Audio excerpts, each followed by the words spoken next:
Hello, ladies and gentlemen. I'm Spuddington, and this is going to be the second game of this best of three. Pulse should be able to join in with the commentating for this one, but he does have a nosebleed at the moment. He can. We bleed so that we can bring you entertainment.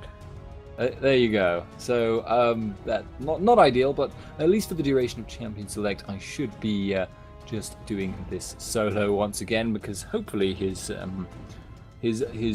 bodily fluids will cease leaking from his nose before the actual game gets going. But we do see the champion bands coming out here. We've got the Champion Select well underway. A new band coming out from Cplay. Not at all surprised to see that happening.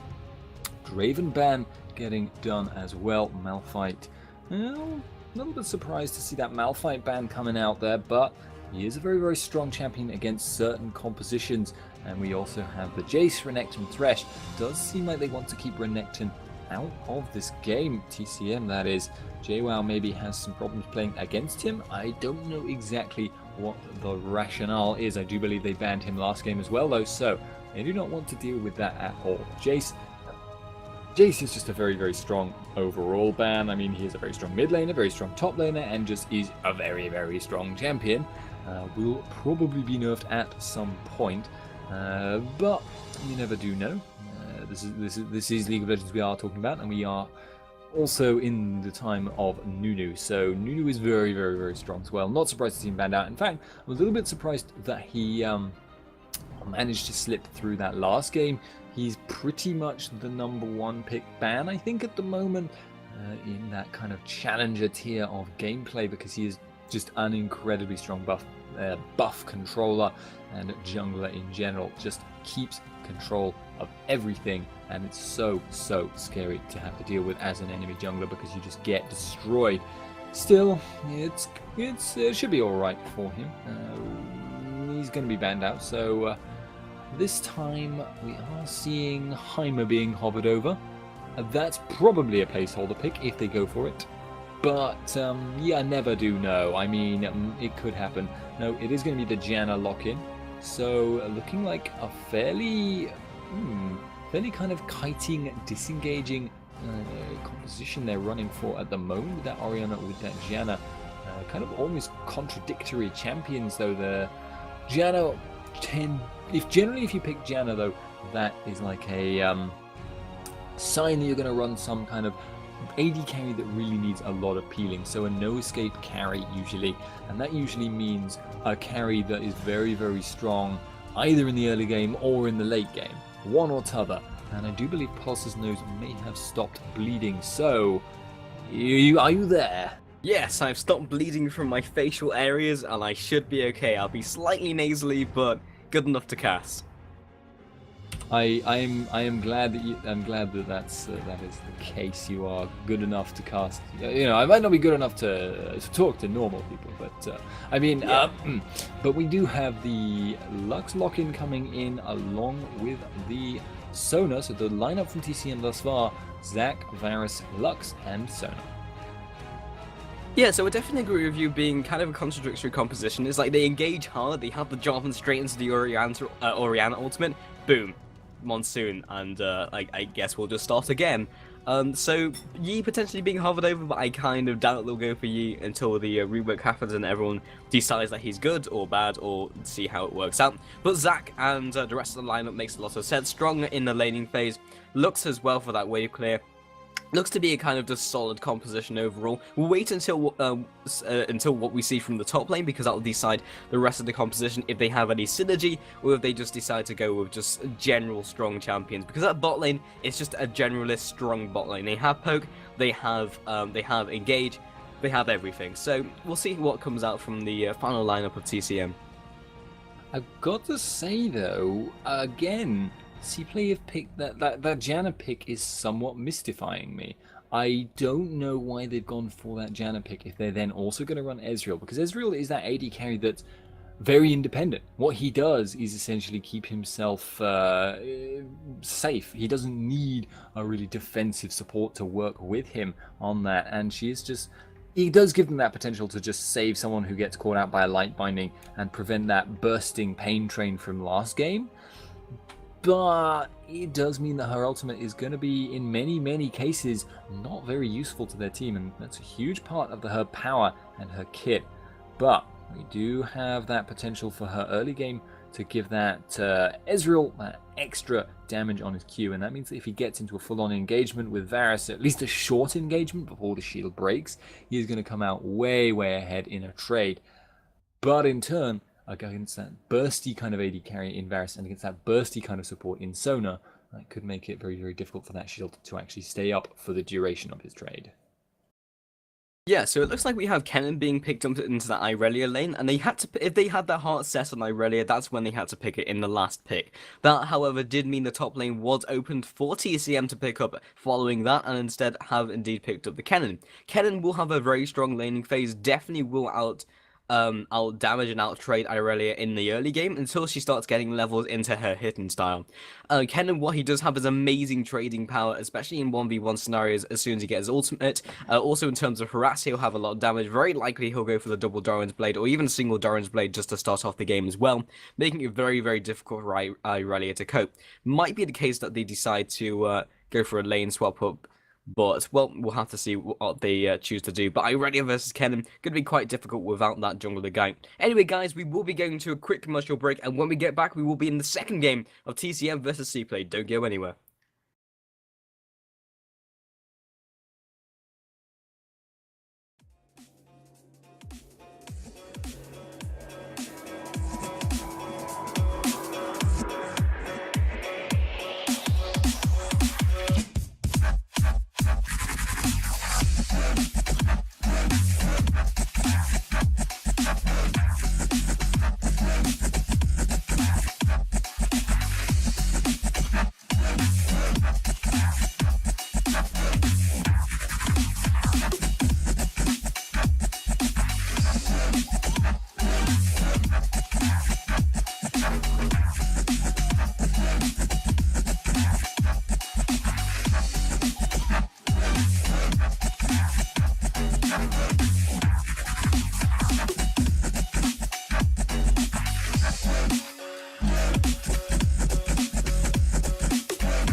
Hello and welcome back to the Cybergamer Steelseries LOL Challenge. I have stopped bleeding from the face. I am Pulse. I am joined by Spuddington. Hello! We are actually potentially seeing some action here. We are getting into this game. As you mentioned, this is the second game of the semi-final. We do see Kipko checking out that brush there. Broken Shard could face check this, and that could be a very, very painful experience for him. He does have that Cell Division passive, and he does have most of the rest of his team there. Have they seen him? They are going to be getting that Equilibrium Strike goes down. Broken Shard going to be flashing out of there. We do now see the majority of this getting caught in the hail of arrows. We actually now have Nunia taking a lot of damage. Going to be trying to back out of this. Broken Shard goes in with the Elastic Sling Shot. Doesn't manage to land it. Does look like everyone will back out in the end. A lot more damage taken there by Cplay, but I think they've actually come out better on cooldowns. Yeah, this is early enough in the game where both teams can just go ahead and recall, but as you said, in terms of cooldowns, they did come out ahead. They have burnt that flash from Broken Shard, forcing that out of there. If you're going to face check a brush with anyone on that team, it definitely would be Zac because of that Cell Division passive, allowing him to go straight into his bloblets, maybe forcing a fight after that. Of course, it will be 4 versus 5, but maybe buying enough time for Zac to come back into it. Didn't really matter, had to burn the flash, but he will be safe. Taking a little bit away from his early ganking potential, but not going to hurt Broken Shard too much on that Zac. So he will be starting blue, and just both junglers going for a very, very common route, and Nunia doing exactly the same. Yeah, it's kind of what you'd expect there. Jarvan jungle does like to hit at least level 3 before he does too many ganks. Can go for that level 2 gank, but if it fails, it tends to be a very, very disastrous thing to have happen to you. It can actually happen for, I mean, probably of any jungler. Jarvan is one of the better level 2 gankers, but it's just always such a risky move to take. Can happen though. It does happen every now and then. We will see him see what he chooses to do with that. He's going to be going straight to that red buff and will probably go for that level 3. Do you expect to see him go for that gank early on though, or do you expect to see him go back to kind of farming Wraiths and Wolves? Definitely from Jarvan's perspective, bot lane could be something that would happen. They do have that pink wall down, so what he could do is go all the way around and then flag and drag over the wall into that brush which is pinked, and then wait for cooldowns and go for another gank. By having that ward there, they know that the wards aren't there already. Phelox actually puts down a ward. Nunia, this is the time to strike if he wants to go for it. Flag and drag goes down into the auto attacks. Ignite down on from Phelox onto Nunia, and he will be clearing out that ward as well. That was indeed the pink, so they don't have that ability to clear out that ward anymore. And Nunia quite possibly will go for another gank onto Phelox and Matroco. And Flag Drag goes down once again, will be juked out of the way by Matroco. The Howling Gale comes out, and Shanteo just carries on putting down the DPS. Flash comes down from Matroco, keeping himself alive. Yeah, that was just one of those situations where you're like, well, he's probably gone, isn't he? And then actually, it turns out he had just turned around, gone round again like a merry-go-round, and that is a scary thing to have to deal with. He is now going to help his team push in that lane to the tower. They know the Varus is going to have had to have gone back, and that means they can just shove out the lane, push it into the tower, leave Ezreal to get that little bit of damage down on it, and Broken Shard is not going to be here to stop the push. We'll be going for that wolf farm, and we will be seeing a lot of damage actually probably to be put down on this tower. And we're going down to you know, about 2/3 health, I would expect, before the end. Meanwhile, Koi is actually taking quite a lot of harass. Just got to be keeping an eye on that, because Kennen is a very scary, bursty sort of champion, and that could be a serious problem for their team if he goes down entirely. But he does have some pots, so he should be okay for now. Yeah, this is really not a fun matchup for Irelia. I mean, her sustain won't really start picking up until she gets into the later levels, maybe sort of around level 9, level 7, when you start getting more points into hitter and style. Meanwhile, Kennen's going to be quite happy just to carry on poking. He's actually gone for cloth pots and 5 health potions, so maybe expecting Irelia to be very aggressive, or maybe as a result of that, Irelia has just decided not to be. She is currently on 3 pots, 2 Kennen's 5, and he is able to carry on just putting down the harassment hate. And Koi will just kind of farm out. He's been quite defensive at the moment, so maybe just fearing the worst and maybe a Jarvan being around. He's off the map and he doesn't have wards down, so JWoww just being a little bit defensive, and Koi actually has that advantage in that sense because he can be aggressive, and from JWoww's perspective, he doesn't really know there's a gank coming, so he has to back off either way. Yeah, that's one of the issues if you do choose to start cloth 5 pots. Your opponents are going to know what you have available to you. They're going to know you've got no wards. You can sometimes in competitive play pull little tricks with that though. You can have your support ward for you while you start cloth 5. It does tend to mean that the support has very little gold if they start with that many consumables. But Thylox started with that many this game anyway. Did not have a chance to put one down in the top lane though. So yeah, I'm not going to be in the best of shape to deal with that potential for a gank.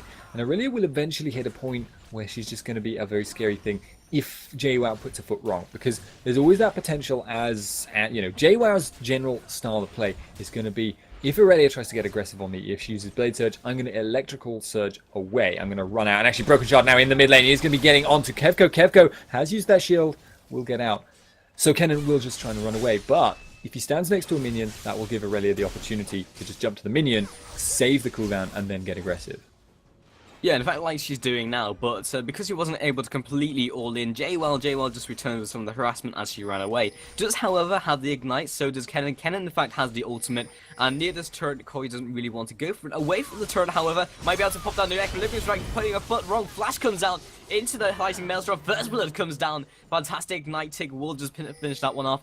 And yeah, put a foot wrong, Spuddington, and you will be punished. Yeah, now we've got Koi getting actually not too scared at all by Broken Shard there. Yeah, that's what I mean. Aurelia is a very, very scary champion. She just jumps on you, does tons and tons of damage, and for a bruiser, she's quite bursty with it. She just comes out with that. If you look at like the damage that Aurelia can put out over like 1 or 2 seconds as compared to most bruisers, it's kind of surprising how high it is, because she just puts down that auto attack with the true damage, she puts down the equilibrium strike, which has a pretty quick animation and also is a fairly strong damage nuke. And it just all comes out in a hurry. So you get the auto attack, you get the blade surge, you get the auto attack and the equilibrium strike. Plus then you can be using the ultimate at the same time and couple that with ignite, and you can take down, you know, half of someone's health very quickly. Nunia actually in trouble, is going to be getting ignited, will be getting a lot of damage out from Lux, but the shield is down. Nunia does flash out of the Lucent Singularity, which will keep him alive though. Yeah, he actually went in to steal that blue, got it. He knew that the Belgian Beast was just around the corner and they knew that was happening. Broken Child actually pops over the wall to check the red buff, maybe suspecting he did the fast level 3 from that red and then trying to counter jungle that, knowing that Nunia was low. Didn't quite pan out, and in fact his own blue's up. But red has indeed spawned and Nunia wasn't quite able to get back in time and then goes straight to his red, so he will be picking this up basically for free. This will allow Jarvan to put that blue buff straight onto Orianna, giving the advantage to mid lane, but Zac will have that red buff giving him an advantage in those ganks. So we'll see how it pans out, but right now Kevko will be in a much better position in the long run. Yeah, that's going to be the key thing, is you can't donate that blue buff if it's been stolen away. And in the mid lane matchup, Lux versus Orianna, which is the exact same matchup we saw in the last game, that is going to be really important. They're both very mana dependent, and while both of them now do have a mana item, the tier on Lux is going to run down very quickly. We've actually got the engage in the top lane. Did not catch that, Pulse. What exactly happened? They just traded it out, and both parties thought they could win the fight, and then they traded, and then Koi lost, basically. There's very little to say about it, but JWoww in fact gets caught out with his pants down as he tries to maybe recall in the brush. Cataclysm comes out, and Jarvan will finish that one off. But it was basically just them trading blows. But JWoww is deceptively good at trading, because with Kennen, your Slicing Maelstrom, you essentially have 2 stuns if you play it right by using all your abilities and the ultimate as well. It will be reduced, but it's 2 stuns, and you can't argue with 2 stuns. And in that situation, he was just able to put down more damage. Yeah, that's one of the really scary things. And in fact, I remember having a very similar experience to to Koi the one time I've actually played that matchup myself, Aurelia versus Kennen, in that I thought, like, I got a kill and then I thought I could win, and ended up going in on the Kennen really aggressively. Didn't end up working out too well, because in that last time when he actually got the kill, Kennen's ultimate was almost worthless to him, wasn't ending up getting used, whereas if you're taking all the ticks of the damage, that can be really, really brutal. But, you know, that will be just something that happens, and we do see Broken Shard in this bottom lane is going to hang around, may actually be looking for the counter gank here rather than the actual gank. I don't think they're going to want to go for the dive. Yeah, Jarvan's just kind of hanging around. He is taking those golens, but he knows Broken Shard's there, so we will be able to go for that counter gank, and they'll probably come out ahead as well. Generally, when you're counter ganking, the jungler or the opposing jungler going for that gank will be ready and using all those abilities, meaning the counter ganker can just go in with the rest of his, land his AoE on more people, but Nunia just going to actually just shove him away more than actually going for that gank himself. Looks like he is sticking around, but not sure if anything's going to come for it. TCM's bottom lane is being rather defensive, and there is no ward there, so he could just kind of wait it out, but time is money as a jungler. Yeah, time is money, friend. We do see a bit of harass going down on Belgian Beast, though, in that mid lane. We'll be okay. He's actually... I'm kind of surprised at how sustained he's managing to keep his mana, given that he has no blue buff. But you're seeing the difference in that. Oh my lord, in the bottom lane. Matroko is now very, very low. It has been hit by that Ezreal ultimate. We've also got the Jarvan harass coming in, but he's actually gone under the tower. Shield goes down on him, but it's not enough to keep him alive. The Dragon Strike was not enough to take out Matroko. And now in the mid lane, we have some damage going down. Orianna actually going to be just about okay. And the one point I was going to make, Lux is significantly behind on CS as compared to Ori. Yeah, Jarvan wanted that gank to happen too much, because he'd committed so much talent to it, he thought, well, might as well gank, and then went into that brush where it wasn't warded, engaged onto Matroko, but they just got out of it way too well. He went for that tower dive, he just committed way too hard onto that gank, and the bot lane wasn't really able to follow up on them. As a result, Matroko, or in fact, Sona picks up a kill, but that bot lane did pick up a kill as a result of that. Meanwhile, top lane, we have Broken Shard looking for this gank onto Koi. Elastic Slingshot comes over, Flash comes down as well from Koi, along with Kennen, and in fact, we'll just walk out of there. Broken Shard maybe looking for that dive, but in fact, both of them are going to recall. Yeah, he's able to get himself out of there with that CC reducing passive, and the fact that Kennen did not have that ignite available. However, that was the aggression of Aurelia kind of being turned against her there, looking for that kill on JWoww, and it was actually kind of a bait there. He was just ready for that and went, yep, I'm going to take that fight. However, this is going to give her a bit of a window. She will have maybe 30-40 seconds by the time Kennen has recalled and gotten back into the lane, which he will not have that ultimate available. That gives Aurelia a lot more all-in potential against Kennen. That's going to mean that she is scary. Her own cooldown will be back up by the time he's back in, and that is something you don't really want to have to deal with. But we do have the blue timer available to Nunia for Broken Shards, blue, that is. Does seem like he is not going to go for it, though. He is feeling a little bit spicy here. There is the Elastic Slingshot being charged. They could go for this. He is going to be jumping in on to Nunia. The Philox will be coming in off the side here. Nunia now taking harass, but not going to be taking him down. Does just look like Broken Shard was saying, "Oi, get off!" Yeah, indeed, and it looks like he just wants to go for round 2. How the cover comes down from Belgian Beast probably won't be enough even with the ultimate, but they have at least pushed Jarvan away so they can pick up this blue buff relatively easily. Meanwhile, mid Orianna put down some pressure on this turret, may even get it before Lux arrives, because Jarvan put down so much pressure, meaning they had to put down the walls, they had to push them away. The Kevco all that time was just pushing down mid lane. That's on around 3 auto attacks, so that's a very good position to be in. That could be the casters, maybe even to move onto that dragon as well. It was worth mentioning that bot lane hadn't even gone back, and Ezreal just picked up a straight Bloodthirst along with some pots and mana pots as well. It looks like Varus is going to do exactly the same, returning with about 2,800, also picking up the Bloodthirst, but meanwhile, Shockwave comes down from Kevco, trying to keep himself alive. The light banning will just slightly, with Nunia coming in from the side as well. Flag Drag comes down, but it's not enough to save Kevco, as Nunia just backs off once again with Broken Shard re-engaging with the Elastic Slingshot. Order comes down, there's a Cataclysm just locking up underneath turret, not quite close enough to fully get the damage out from the turret, resulting in a good trade, but they will be re-engaging once again with Introx now coming into the fray, actually pushing them back with that Monsoon, and now Phalux coming in once again, engaging with the Crescendo. Koi now coming in, looking to follow up onto Belgian Beast. Blade Surge onto a minion, Blade Surge onto Belgian Beast. Now jumping onto Phalux, and that's the double kill. 2 for 2 trade down the mid lane. That was so nicely played there by Koi. What he actually did there was he popped the ultimate to get the minions down low so that he could then blade surge and get the reset to jump further on and do more damage to everyone else, because otherwise he would have been stuck in a very awkward spot, unable to actually get close enough to do the damage. But as it was, cut off two people, killed Lux, killed that Sona, who was very determined to try and burst down Janna there, and would have probably succeeded too had it not been for the intervention of Koi. We actually now see some harass coming in on that dragon. Matroco was putting in the piercing arrows, did put down the hail of arrows too, and now Chanto could be in a bit of trouble. TT Intex will just back away, I think, from this. He is very, very low, could get taken out very, very easily, but Matroco has actually maybe been baited in here. Shantou going to be trading this out. We have got the Chain of Corruption coming down though, so we should be able to get out of that. It was just a little bit of a scary situation, and it's not going to do any lasting damage to Shantou, so probably not ideal there from Matroco. Yeah, Matroco immediately seeing him places down the Chains of Corruption. He is relatively out of mana. Nunia wants this die to happen. In fact, tanking some tower hits as well. Looks like they just kind of want to push in this turret. Wants the dive. I'm not entirely sure if he wants that dive against the Sona. Doesn't have the ultimate, used it down the mid lane. And Matroco now with the rest of that lifesteal coming in from that Bloodthirster.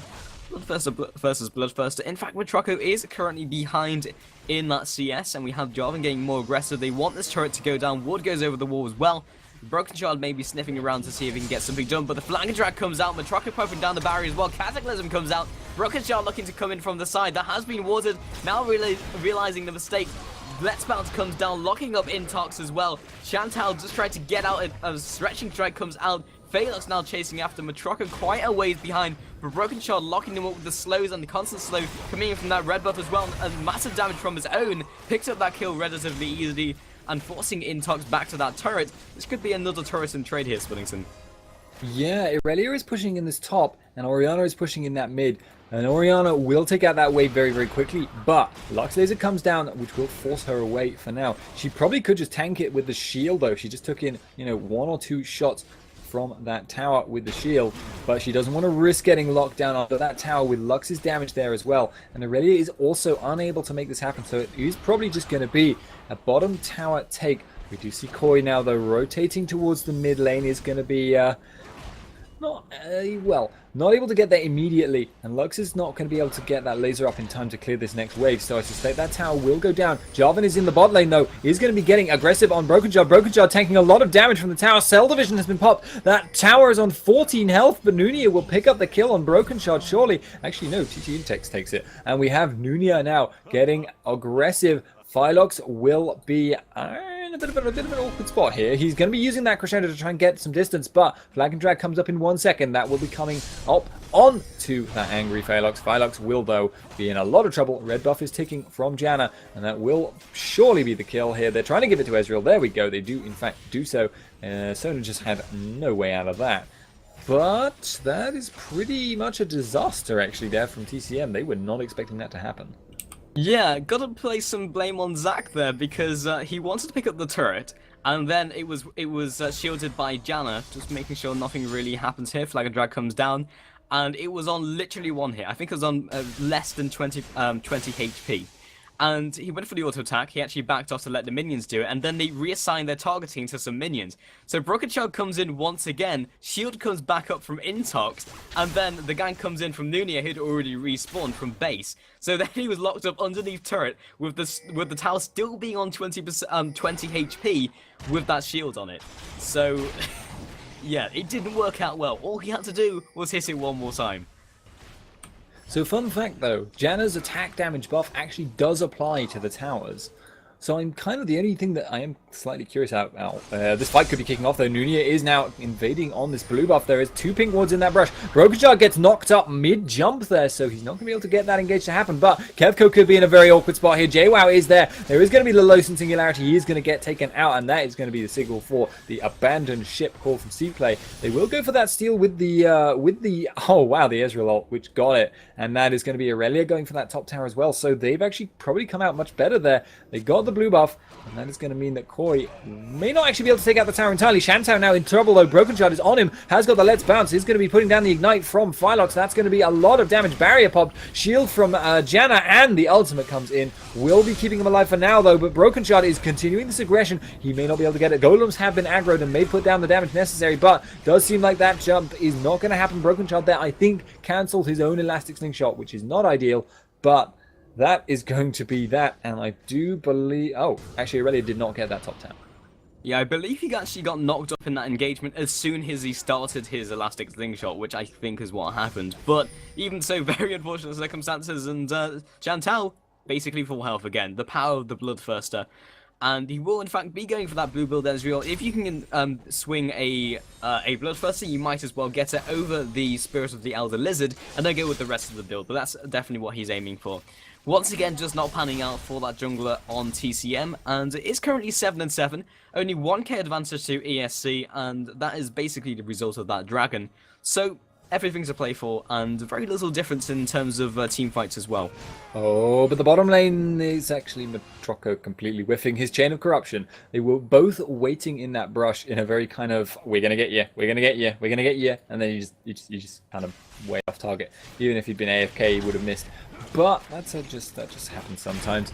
And I would like to comment though, with that Bloodthirst to pick up, this is quite a late tier on Ezreal, but he's got a blue buff. He's going to be able to stack that up much faster so long as that lasts. In fact, I'm somewhat surprised he's not just using Q literally every time it comes off cooldown. He could probably afford to spend that mana, and it would mean that he would get that mirror mana much faster, which is such a good item on him. We actually now see Aurelia in the top lane, going kind of under the tower for just a second. He popped the ultimate, but nothing too huge coming out of it, and the dragon attempt is underway.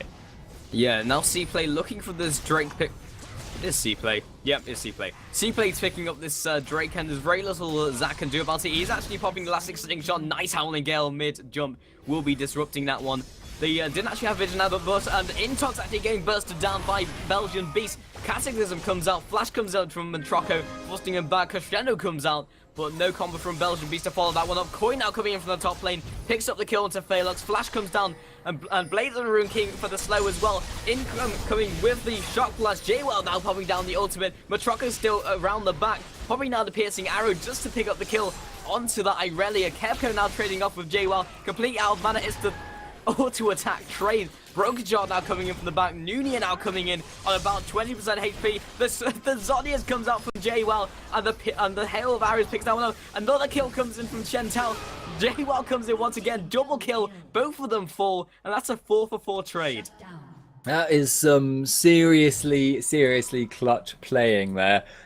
Getting baited by the Zhonya's, trading the kills with the auto-attacks. Very confusing, but anyway, both teams stepping it up according to Nunia there. So yeah, interesting gameplay coming out from them. Very messy team fight, everyone kind of broken up all over the place, but we will see this TCM push coming in on the mid lane. They are going to be able to put down this tower fairly quickly, I think. Should be Matroco able to take this out, although they do have the Janna shield available if they want to use it, but they're not going to. There we go, trolling him by putting it at the 9 health point, but not going to happen. Just going to be in fact achieving very little indeed. And wait, how was Matroco? Okay, right, there was a ward and he shot it once, but I thought and so I thought it was just like, oh, it's just been there for a while.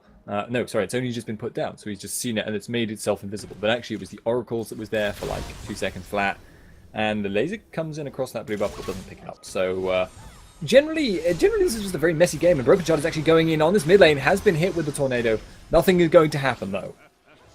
Yeah, well, I say the projectile of Zac is very slow and fairly easy to knock up in mid-flight with that Howling Gale. You can basically start the animation, fire it, and it will still stop him in mid-air. It's fairly slow. So yeah, as a pick, I think Zac was first, I think, maybe in the picking order. So maybe that's why the Intox pick came out on Janna. That might be the reason, just to stymie those engages. It could well be. It does mean they have a counter to that potential jumping in jam. We actually now have Nunia doing much that same thing. We have the shockwave coming in on one. Actually, Broken Shard jumps into the middle. Let's Bounce comes down. Koi taking a bit of damage here, but he's actually just going to sit in behind these towers anyway. This is a very awkward place for them to be fighting. Shantou, though, is on the side. He is putting down the damage. Koi, though, going down very, very low. Has been shielded twice. He's going to be maybe able to keep himself alive here. The hail of arrows actually does not pick it up. The passive has been popped by Broken Shard on that Zac. Kevko trying to put this in. They're going to be going in. Nunia is now in on that aggression. Phylox is low. Can he pick this up? He wants this kill. It's an Oracle's. It's crucial. But meanwhile, Ezreal goes down to Varus. He does pick up the kill on Sona, though. And that is now going to be the chase coming in. We've got the tower shots coming down on Nunia. We've got Matroko in this mid lane. Actually, not actually going to be taking too much damage from this harass. Wow, that's a lot of damage from Orianna, though. Yeah, they really wanted that kill onto Jarvan, and in fact, falling off to Kevko, the damage coming out from the piercing arrow, JWoww now falling up onto Intox, the Howling Gale comes down, and in fact, Kevko still running away, Belgian Beast now coming into the fray once again, JWoww looking to follow up, Flash goes over the wall, and I don't think JWoww is really going to continue that chase, at least, however, they have pushed them away from the turret, also picked up a Flash. So, overall, I kind of haven't taken stock in a while because I haven't really been sure who's winning these fights. It's very, very confused, messy fighting. And yeah, sometimes you get like that 4-for-4 trade. Sometimes someone picks up a tower off the end of it so you can kind of tell who's won then. But quite a lot of the time I'm thinking, I don't even know who killed more people there. And at the moment, it seems like both teams are fairly equal. But pretty much the reverse of last game. Cplay are the ones with the small advantage at this stage. So do you think they're going to be able to actually take hold of that and look to carry this game home? Yeah, it's very possible. I mean, they do have the advantage. They are slightly ahead, about 3k right now as they just ticked over. But as you said, there's very, very little in it. When you see these team fights, it's like there's no clear victor, and because they've been so messy, so split up, and so sparse, you can't really tell who's won until after. Then they go for an objective because maybe someone's slightly higher HP than the other team who's left standing. But there's literally nothing in it. It's really down to the engages and how the team fights pan out, or even how they start as well. So in terms of team fighting, there's very little to say because it is very even. And it will probably come down to picks as well, and it's basically just dead even. Even though there is a goal differential, it's literally not made a difference in this game so far. So the question then is going to become, who's going to have the better team fight if we ever actually get one? Shantou there took, wow, that was a lot of damage if that was just a piercing arrow, which is what I think it was. It's worth noting actually right now, Varus is 3-0-3, and he's very, very scary, and he's probably going to outscale Ezreal eventually as well. So keep an eye on him. He is going to be very, very, very high damage threat. And those piercing arrows are really hurting. We've actually also got the Lux Laser coming down. We've got the rest of the damage follow-up, but we haven't quite got the burst to take someone out. It's not like last game where someone gets caught with light binding and they just insta-die. But that harass there, that kind of pick-off almost attempt was just huge. Koi now, though, coming in from behind. Matroko could be in trouble here. He's got an angry Aurelia on his face. Maybe the Rune King has been used. We are going to be seeing Koi going in for the backline here. He will get that kill. Nunia is using that Cataclysm to keep JWoww in place. Shantou now looking maybe to get this. Broken Shot comes across the wall. Let's Bounce comes down. Shockwave comes down, pulls them in. JWoww in a lot of trouble, gets blown up, and Shantou now cannot land that damage on the Belgian Beast. He's not going to be able to get the slowdown. But that fight definitely going in the... I say definitely. It's definitely gone in the favor of Cplay thus far. Yeah, obviously. And yeah, it will, however, mean Belgian Beast will have that final spark to clear out that minion wave in the middle, and they can't really push it in. What is alive currently is Dragon, but it doesn't look like Cplay are too interested in this, especially with Broken Shard being around and Nunia being in the Death Chamber. So Broken Shard actually going to start that himself, making sure not to overcommit and not get Baroned, or at least Baron rushed by TCM as they come back up.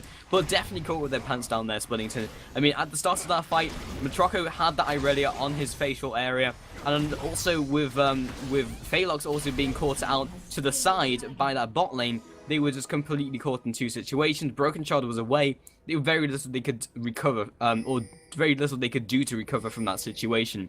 They have lost a couple kills. They are about 4k behind, but still, when it comes into a straight-up team fight, still very, very difficult to call it. Yeah, it's worth noting though that now Koi is starting to get really, really dangerous. He now has 3,200 health. He now has the Randuins. He now has the Merc Tread. So he's got CC reduction stacked with his passive. Got tons of health, and actually we are seeing some aggression coming out. Nunia just kind of waltzing back and forth right in front of the tower. Luck there takes out quite a lot of creep health, and they are looking for this push. but Irelia is really, really scary. As I'm saying, tanky, CC reduction. Kevko's been caught, though. He's going to be getting that Chain of Corruption on him. Lightbinding gets him. We've actually got the flash from Phylox. No follow-up, though. Gets blown up before he ever uses Crescendo. We've got Shantao's ultimate coming across. JWoww has used on his, but I don't think he's used his own ult himself. It's actually on cooldown still. Now it's not. Koi is going to be taking a lot of damage. So Koi, though, is right behind the rest of the team. Matroco gets taken low, and it does look like that's a 2-for-2 overall. Everyone is just going to back out, and that was a very, again, messy fight. Just no one seems to be quite sure what they're doing with themselves. Yeah, in that last team fight, you had the Chains of Corruption landing. I didn't really think TCM expected it to land because they backed off just for a couple inches, realized they would hit, and then re-engage. Because every single team fight is so messy, it's very difficult to call it until someone's caught out of position, and one team finally decides to back off. Intox once again putting down that shield. Good tower defense. Along with that, blue build Ezreal will be able to keep them back. And looking at that Varus Q, that's doing about 700 damage, or actually more than that, before resistances. And if that's hitting the first target, that's resulting in a lot of damage. So in terms of poke, they're doing pretty well, but they need to be in that position where they can poke. Because so far, it's just been them being engaged by Cplay, maybe being a little overzealous, and then coming out even anyway. Yeah, so it's still very much hanging in the balance. And you'd think, though, that with such aggressive play coming out of Cplay, they'd be setting themselves up perfectly for the kind of style TCM wants to run with these team fights. I mean, they have great counter engage. They have got that lockdown from Lux and the burst to follow it up. They've got the Kennen, if you're initiating on them, that's exactly where Kennen wants to be, is in the middle. They've got that Chain of Corruption as well. They've got that Sonar Roll. But it just seems like they aren't ever able to quite use these abilities correctly on the right people at the right times. So they're just kind of getting very bitty fights where one person maybe gets locked down by a light binding and the second blue steel comes out there from Shantou and gives them the opportunity to look for this push on the mid lane. JWoww is going to be looking to put down a bit of poke, and Orianna takes the Q there instead of the shielded angry Jarvan, but he is going to be okay with that. There's just a little bit of harass coming down, just getting that poke down on the tower, but they are now starting to form up, and this could be an actual 5-on-5 fight. Yeah, I mean, we've had many 5-on-5 fights, but no real 5-on-5 fights that have gone sort of standard, I guess to say. But Kevko gets bursted down to about 50% HP. Looks like we're going to be up fairly shortly. Still just have the tail end of that